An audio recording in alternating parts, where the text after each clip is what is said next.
All right, guys, so number 25, we have to take off. This is using an identity called the double angle identity, so please skip number 25. Number 26, so we're gonna solve this equation for between 0 and 2 pi.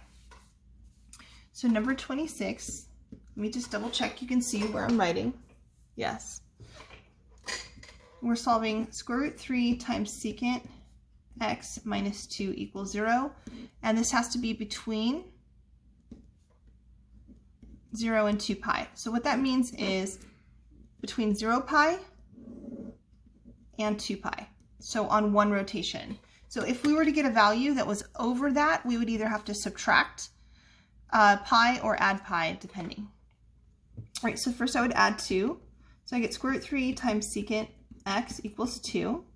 And then divide both sides by square root 3. So I get secant x equals 2 over the square root of 3. All right, now secant has a relationship with cosine. So secant's relationship with cosine is that secant x is equal to 1 over cosine x.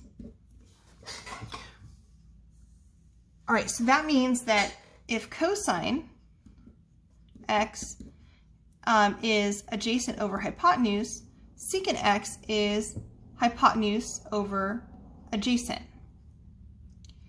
Or you could rewrite this as cosine x is equal to the reciprocal. The reciprocal of 2 over root 3 would be root 3 over 2. And then on the unit circle, well, on anything, cosine is your x values. So you're looking on your unit circle for where x is square root 3 over 2.